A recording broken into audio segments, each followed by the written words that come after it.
All right, so we're here this week on Man to Dad, and the thing that's been rolling around in my head is the question of religion and what place it plays. Does it still play a place in our lives as men, as fathers? Because I've spoken to a lot of fathers over the last couple of years, and the dozens and dozens that I've spoken to have all been brought up with some kind of religious background, whether it's Christianity, Catholicism of some kind, Judaism, and they've all told me the same thing. As adults, they've abandoned it, and they've given me reasons like, well, it doesn't really play a role in my life, or I don't really believe. And when I ask them, well, what do you do with religion with your kids? And they all say the same thing. Well, it's not in my life anymore. If my kids ever have any questions about religion, they want to pursue it, they're more than welcome to check out whatever they want. But they themselves, they don't see any future for it. So I guess my question to my guest, who I want to thank for being here today, Gideon, my question really is, are we lost with religion? I think that there's no one size fits all answer to this. In the same way, I've got two boys, feed them the same thing. One loves it, one doesn't. So there are different aspects, I think, about religion in my family that appeal to each one of them. And I think that's probably a generational thing. That's in any family, there are certain aspects that people love. There are certain aspects that people don't. I think that it also depends on what kind of religious household you grew up in, whether it's a very fervent, let's say strict, very observant household, or one that tends to be a little bit more relaxed about things. My mother-in-law has this great analogy that she often uses, and she'll hold out her hand, and she'll say, "You can't parent like this with a clenched fist. You can't parent like this with a completely open palm. You have to parent like this with a semi-closed grip." In other words, absence of structure probably isn't very good. Structure to the point of suffocation isn't good either. A little bit makes a lot of sense. So, I myself, I'm a cantor. My father was a rabbi. I went into this sort of family business, not in small part due to the fact that I really admired what he has devoted his life to, and I see the across the religious spectrum, from the most observant with hats and long beards and so on, all the way to the completely secular. And I see elements that I admire of each of them. And so I try to bring some of that to the table, a little bit of each of those spices, let's say, in terms of preparing the meal. And but you know what, it dawned on me when I was, I have another set of religion in my life, which is sports. I took my kids and my wife to Game 7 of the Celtics Heat series on Monday night in Boston, and it was a terrible game. The Celtics played like garbage. Everybody was unhappy, but you know what we did? We made a memory together, and I sort of look at various religious opportunities throughout the calendar as an opportunity to make family memories together, whether it's lighting Hanukkah candles together at that appropriate season, having a Passover Seder together in the springtime, or even the weekly things of lighting Shabbat candles, saying Kiddush over a cup of wine, and having a piece of freshly baked challah. Those are memories that you're making as a family unit. And those are the tangible things. The less tangible things to me are the moral messages that are implicit in religious things. Now, there are lots of problems that we can identify with specifics about religious views, whether they're Jewish or Christian or whatever, about things like sexuality and so on. There are lots of problematic areas. But the importance of family, the importance of charity, the importance of taking care of those who are needy and who can't take care of themselves, those to me are pretty universal humanistic messages that don't necessarily even depend on you affiliating with a religious faith or another. It just happens that these messages get nicely packaged by religion into a lovely kit that you get that guides you throughout the year with this festival's coming up and it focuses on this and this festival is on that and so on. So I view it less as a set of specific strictures that are supposed to be imposed on my children, but more about a worldview and a view of how we treat other people when we encounter them. Some who are like us, some who are not, some who are more well, less off, some who are healthy, some who are struggling. And that to me is the beauty that living in a religious context can bring to life, and especially to show young people that there's a cycle and a sort of a belief system that makes all of this sense through stories, through observances, through music and rituals, through foods, through any number of different things that, again, make memories that will last for my kids. That's how I look at it. So, well, which is great. I mean, there's a lot of things you said there that I would want to jump into. I guess the first thing is you said that one of your two boys, well, how old are the boys now? 14 and 11. 14 and 11. So last year would have been the bar mitzvah. Yes, we had a bar mitzvah under COVID restrictions, like so many did.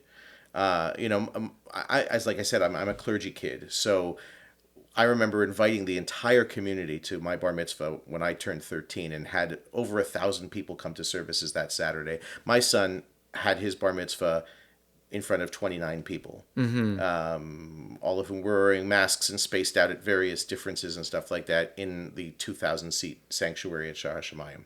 And this is what it was. Right. And but yes, the whole bar mitzvah process is... that's what a lot of what I spend my time doing as a cantor is training boys for their bar mitzvahs. And it's a fascinating experience to watch someone sort of very meek and a little bit scared of this process. Because what bar mitzvah is really unfair. What do you mean? You take a very vulnerable, aged young boy. Right. And girl in cases. But I feel like, look, first of all, again, I'm at an Orthodox synagogue, so the vast experience that I have is with teaching young men.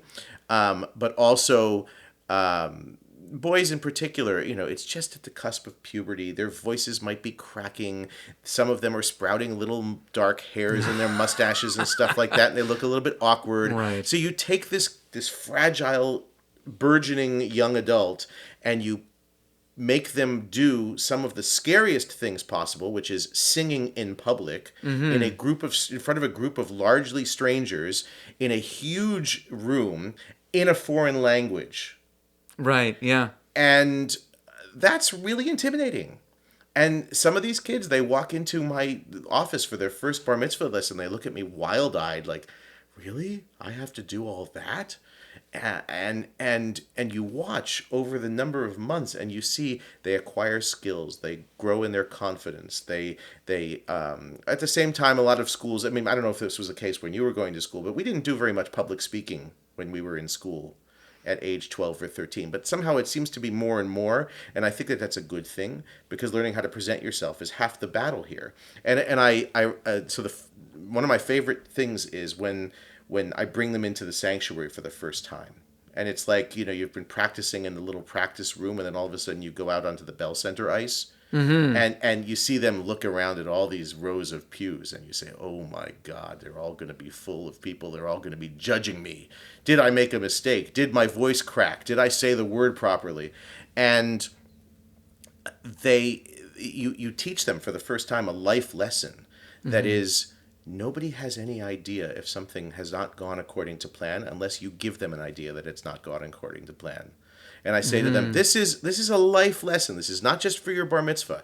You're going to meet a girl, be nervous as hell someday, or a guy, whatever, and be nervous as hell, and you're going to have this perfectly formulated, suave, romantic line in your head, and you're going to fumble it. Yeah, totally. But they're not going to know that unless you put on that something's gone wrong. Right. And so it's about growing in your self-confidence and your security and your sense of presenting yourself to other people. And these are all the lessons, just some of the lessons that are in this rite of passage that every Jewish boy, girl goes through at age 12, 13 in this passage from being religiously considered a young person to religiously considered an adult. And for a lot of people, especially older generations, where they might have had some grumpy old man teaching them for their bar mitzvah, That's what I the had. parents, and they have kind of these a little bit anxiety evoking memories of their own experiences, and especially at a multi-generational synagogue like I am at Shar HaShamayim, where not only did the father of the bar mitzvah have their own bar mitzvah there, but in many cases the parents were married there, the grandparents were married there, the grandfather had his bar mitzvah on the same very spot that the kid is speaking. There's a lot of power to that. Mm-hmm. And again, it's making memories. It's a sense of association with a group, and a group that represents a sort of way of looking at the world and how we interact with other people. Mm-hmm. And so in that sense, I think those are some of the valuable aspects that religion brings to the table for young people. And it's certainly a tradition, going back to the mission statement of our gathering here, that is passed on, for better and for worse. Judaism is largely patriarchal. Thankfully, the more modern branches of Judaism have changed that and broken that cycle of patriarchy a bit. And so you do have female clergy, and bat mitzvah has equal status with bar mitzvah in many, many communities. And that's an individual choice that families make to affiliate with a community that represents their worldview. And but it's a beautiful generation to generation motif. We often hear that Ledor Vador, generation to generation. Yeah. That's a motif that's very, very strong in Judaism. Going way back is, you said that one of your boys seems to be on board, on track, and following sort of in the footsteps, if you will, while your other son, he hasn't embraced it so much. So if they heard that, God help me. I just think that there are different aspects that resonate with different ones. One is very musical and likes to sing. One is much more shy about singing. So I don't think that there's much chance of the older one becoming a cantor. Right. Yeah, not that I would necessarily wish that on them. They could do whatever they want. Right. But there are different aspects of Jewish practice and Jewish beliefs that resonate differently with each one of them. Okay, so it's not so much a situation of, well, one of your boys sees a little more. No, there's no black sheep, white sheep kind of thing. No. I mean, there's nothing where one of your boys sees the world outside of what it is that you've shown them in terms of religion and family and tradition and customs, and says, you know what, this doesn't speak to me so much. It's really more of the more mainstream, non-religious world that speaks more to me. Is it? It's not quite like that. I think that our kids will see a restaurant menu and say, "Well, why can't we order that?" Mm-hmm. Or why can't I have the bacon cheeseburger? Right. Right. Or why do I have to? Why do I have to walk to Côte St. Luc on a Saturday afternoon in the spring to play a baseball game with my friends in the park? Why can't I drive there? Or and those are reasonable questions. And how do you answer them? I answer them in as diplomatic a way as I can. Okay. Which is to say that, first of all, I mean, nobody likes to hear the "because I'm your father and I said so" kind of thing. Right. But when you establish your own household, you can establish your own standards for what is acceptable and what is not on Shabbat. Mm-hmm, mm-hmm. This is the choice that your mother and I have made for our household. Right. But I'm also reminded of the fact that my father, like I said, my father's a rabbi, and we grew up in a very traditional home. And when I was about 10 and my brother was 7, we sort of conspired between the two of us, and then marched to our father with a very prepared kind of a statement to say, "Pop, Shabbat is time for us to spend time as a family and to do things as a family that we wouldn't have the time or opportunity to do during the work week, school week, etc. Well, one of our favorite family activities is watching the Red Sox. So we want to be able to watch the Red Sox game on Saturday afternoon after services." Now, my father grew up in Boston and grew up watching Ted Williams play at Fenway Park. So he was like, okay, twist my arm. Right, You right, know? right. It was a reasonable argument. And that was the first dent in Shabbat observance in our family. And the different aspects of that got tweaked over the years and stuff like Right. that. But I think we're pretty modern and open minded when it comes to a lot of things, but there are certain things that we're not. And that I honestly believe that this is what we've chosen for our home. Our kids don't necessarily have equal voting rights at ages 14 and 11, but someday, whether it's when they're not living in the house and I'm not going to control everything they do, or when they establish their own household, they're going to make choices for themselves, as well they should, and those choices have to have meaning for them, and that's why I don't believe in the notion that, at least I'm not going to impose on my kids things that I don't find meaningful myself. I do believe that there is great value to having a day of the week when I turn off my phone, when I don't dive into my emails, when I am not distracted by the beeping, buzzing, pinging world, and I am instead focused on whether it's spiritual matters by attending synagogue, or whether it's rejuvenating by taking a long walk or having a Saturday afternoon nap, or any other things like that I can't do during the rest of the week. I choose to have this day of the week that I do them.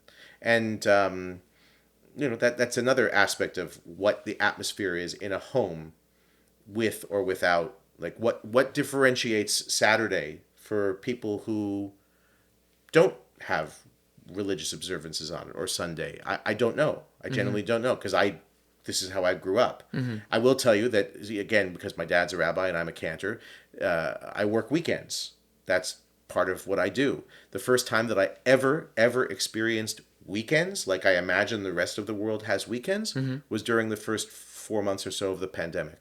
Right. When there were no services on Friday night, Saturday morning, and all of a sudden I didn't have to set an alarm. I woke up and I said the prayers to myself whenever I wanted to. I had time with the family. I didn't have to rush away from a family dinner to go back to services, or there was actually this period where I didn't do these things for the first time ever in my existence on the planet. And those initial Passover Seders that we all had, when, again, Passover Seder is in the top 2, with Hanukkah candle lighting, most frequently observed Jewish rituals. Right. Yeah. Not frequently, most universally observed Jewish rituals. And people were genuinely freaking out. How am I going to have a Passover Seder without my parents, grandparents, uncles, cousins, aunts, whatever? We had Passover Seder, just the 4 of us. We chose not to indulge in the Zoom, partly because it was the Zoom Seder culture, partly Right, because yeah. it was Yom Tov and we don't do that on a holiday, Right. and partly because we wanted to do it, the 4 of us. And the kids go to Jewish day school. They read all the prayers. They know the songs. We camped out on the couches in the living room with pillows and felt like kings of the world, as you're supposed to that night of the Seder, Right. freed slaves, and we had the most indulgent and beautiful and time immaterial Seder that we've ever had. We missed the people around the table. We hoped that they would be back again in future years, but this year was special and unforgettable in its own way. So I'm gonna tell you a little bit about a little bit of where I'm coming from, because there's quite a lot that you've mentioned so far that resonates with me. That as you're talking, there are questions that are popping up in my head and little stories too. So my son, he's going to be 14 soon, and about a year-ish before we were going to be starting to look at his bar mitzvah and what we were going to do about that, he had no interest. He's had no interest. I mean, we weekly do Shabbat together. And we make a lot of negotiations as to what we're going to really follow and respect, and we go along with that quite a bit, and we observe and we don't observe. But when it came time to talk about him doing his bar mitzvah and him not having any real interest in it, I kind of let that go. And then I waited until he brought it up, because he knew that time was really getting short when he would get to really begin to practice. And I said, well, look, it's not something that you just take on lightheartedly. No, this is something that when you do it, it's because you want to show not just your religious affiliation or pass on what it is that your dad did and learn that and do all that, because I find that's just, regurgitating. It's meaningless to you, right? It's that you're showing that now you want to be a member of that community. You want to actually follow that path. You want to do these things in whatever way that is close to you. I said, so if you don't feel like that, which I understand, he's that age, as you mentioned before, that's a very new and difficult age. I mean, there's nothing we can really grant them in terms of real adult maturity, and to just impose that on them is so difficult. So I gave all that information to him, and I let it sit in the air, and then he said, if I don't do it, will I be any less Jewish? So I said, well, no. I said, you're my son. And if you don't do bar mitzvah now, you can do your bar mitzvah later on in life. Whenever it comes to you, that's when, you say, this is for me, and I can do that. And I don't wonder if I've made the right choice with that. It's more a question of allowing this young man make the choice for himself instead of me making the choice for him. And what really interests me is that you sound like you have such a modern view, and I think so many of the parents, now obviously correct me if I'm wrong, who come to you with their 12-year-old son who's coming to study, how much of that do you feel, and how much do you feel of religion in general, or maybe just Judaism if you feel more comfortable saying that, is just the parents saying, well, this is the way it's always been, and so this is what we're going to do. How much room? Look, religion or any tradition has its positive aspects, and I think I've tried so far to speak mostly to the positive aspects. Some of the negative aspects might be the baggage of history that's brought along with these occasions, whether it's the worldview, the bad memories of the old grumpy bar mitzvah teacher, I had that one, yep. or the spoon feeding or more force feeding the kid who doesn't have a great voice and who might not be so strong with Hebrew, and forcing to read more Torah portion and more and more and more, and the kid gets up to the point of being out of their mind with nerves and so on. It's just an unpleasant experience. I often start out from the macro view when I deal with a kid and parents for a bar mitzvah. And I'll remind them that bar mitzvah is actually something that happens to you. Mm. You turn 13, you become bar mitzvah. It's a status change. The bar mitzvah in the occasion, the social occasion, the social event sense that we think of it in a modern way, involving invitations and new suits and DJs and swag that gets thrown to screaming kids at parties. Mm-hmm. That's a latter day convention. In the old world, your great grandparents and mine, who were probably tending goats somewhere in the middle of Eastern Europe, right? Our great great great grandfather got awakened on the morning of his 13th birthday, dragged to the shtibel. They said the Torah blessings. They put on tefillin for the first time. The men had some kind of potato vodka shot afterwards and said mazel tov to each other. Mm. Then they sent the kid back off to cheder, back to school, and they went back on, tanning leather and doing whatever other things they did in the old world. Right. This modern bar mitzvah thing of keeping up with the Joneses and that kind of stuff, that's a really modern thing. And I don't always think that modernity is good. Okay. I think that sometimes cutting down to the core, the essence of the matter is you are no longer considered a little person. You are now considered a young adult. You have responsibility for your actions. You have the responsibility of taking on some learning about your Jewish identity and culture.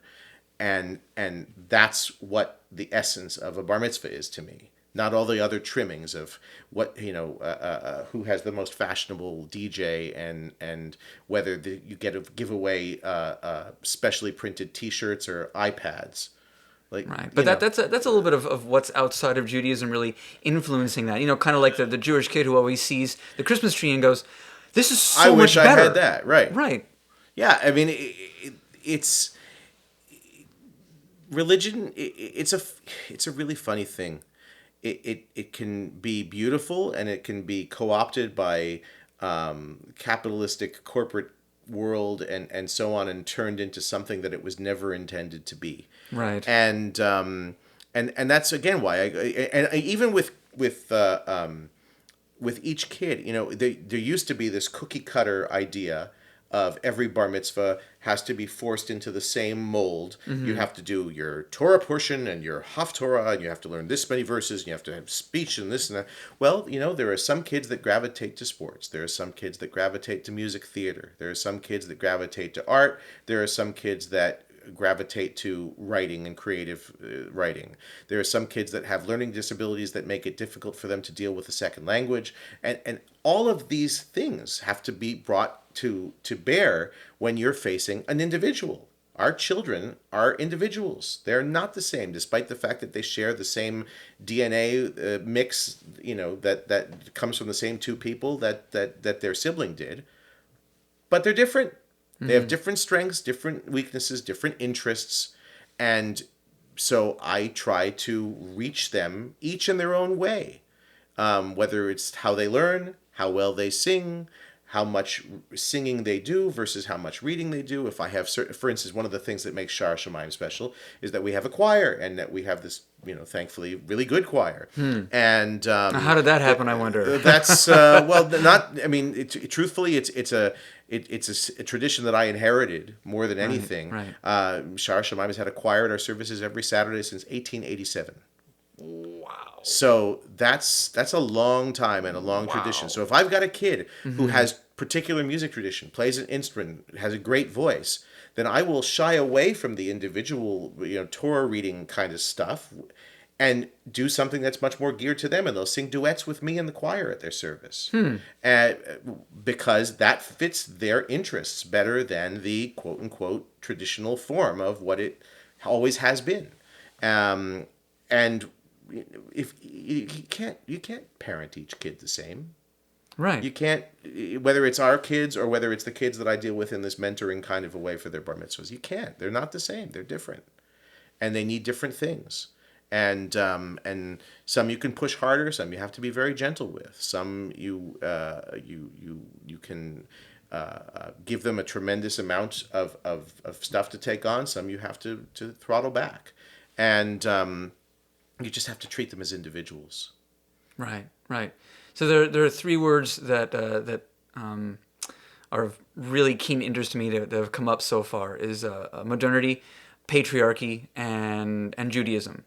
So not so much how it is that Judaism looks at patriarchy in the modern world, but what are your views in terms of how things have changed in terms of the patriarchy in a family, and how you see that for yourself in a religious life? Well, it's interesting. I guess I immediately think of two things when you mention those words together. On the one hand, I think of the tradition, and the tradition in particular, the Bible and the stories that we read in the Torah. And there are parent-child relationships and sibling relationships are fraught all the time. Mm-hmm.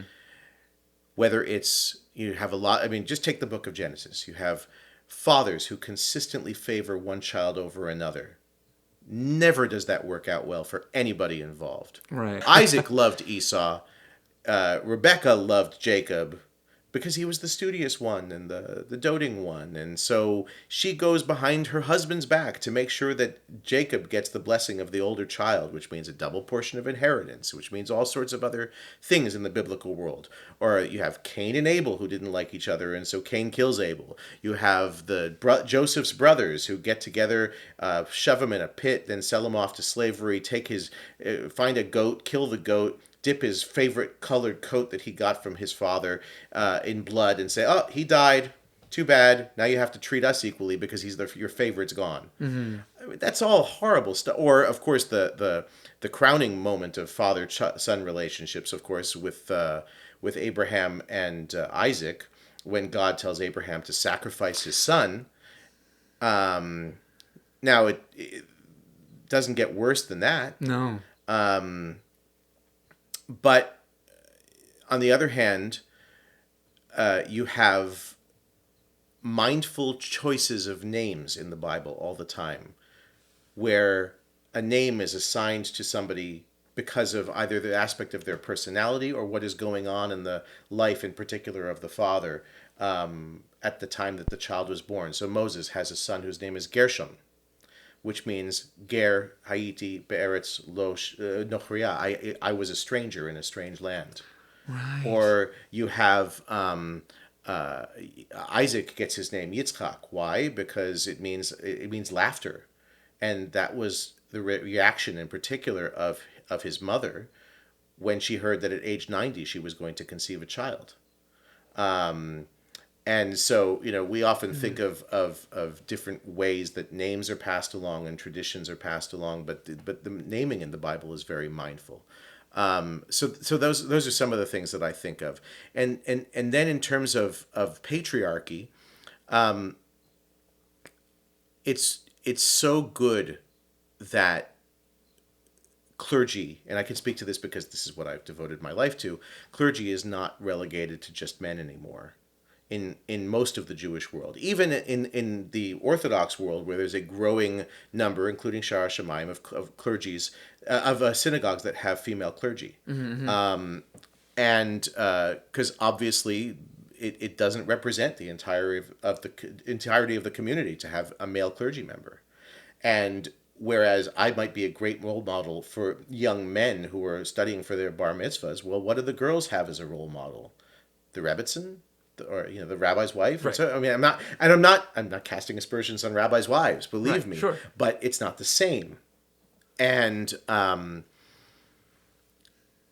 it's so important that women feel an investment and an attachment to and a stake in a religion that has largely been patriarchal. Now, I'm not going to comment so much because I'm not an arbiter of Jewish law about the fact that traditional Jewish law has it that Judaism passes through the mother. Mm-hmm. So that's something that is grappled with differently depending on where on the Jewish spectrum you fall, whether because the Reform world views Judaism, the Jewishness as being able to be passed on patrilineally. Mm-hmm. And not just matrilineally, but the traditional world still doesn't. So then, what is your biggest struggle these days? As I don't know if you can really separate these two. Most people can't. Your biggest struggles these days as a father and as a man. As a father, and especially as a father who is a consumer of technology, I think technology is the most difficult thing. How so?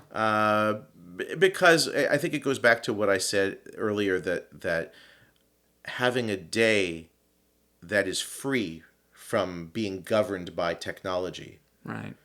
And I can hear the contempt in your voice when you say that. Yeah, it's really, tech is wonderful in so many ways, but it's insidious too, and it just gets into everything. Mm-hmm. It gets into bed with you when you could be spending time talking to your partner and instead you're texting someone else or reading an article or responding to an email. It erases boundaries of work-life balance. It's really tough. I mean, I saw a New Yorker cartoon, I think it was a couple of weeks ago, of parents standing with their little kid, like a 6-year-old. I think it's basically the father says, "Well, it's been wonderful getting to know you for these last 6 years. Now here's your first device." Yeah.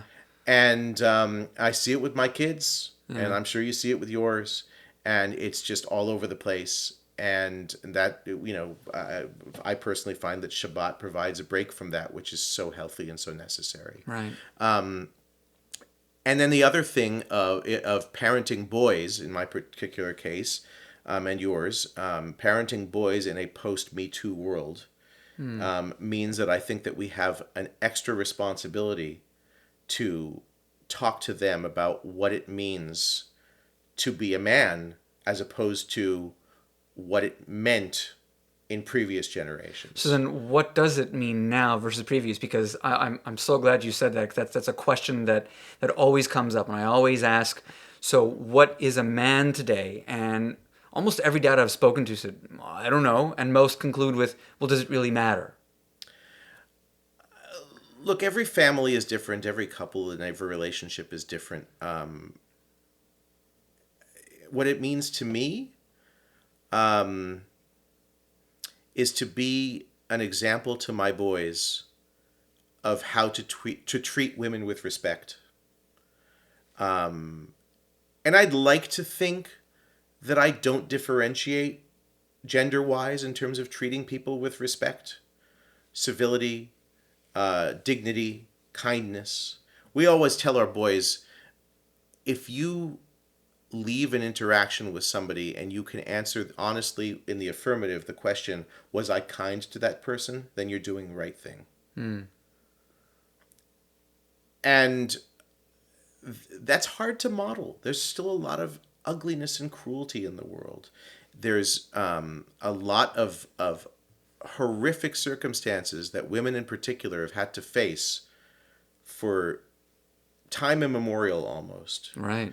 And the cycle needs to be broken. And I think that the cycle is going to be broken by parents of young boys and trying to teach them that some of the things that you might see in movies or hear in certain types of music or read in certain types of literature are no longer acceptable and never should have been in the first place. Right. But we all evolve, and hopefully, hopefully some less than others. We all evolve, and I think that one of the people talk about the golden rule in Judaism being love your neighbor as yourself.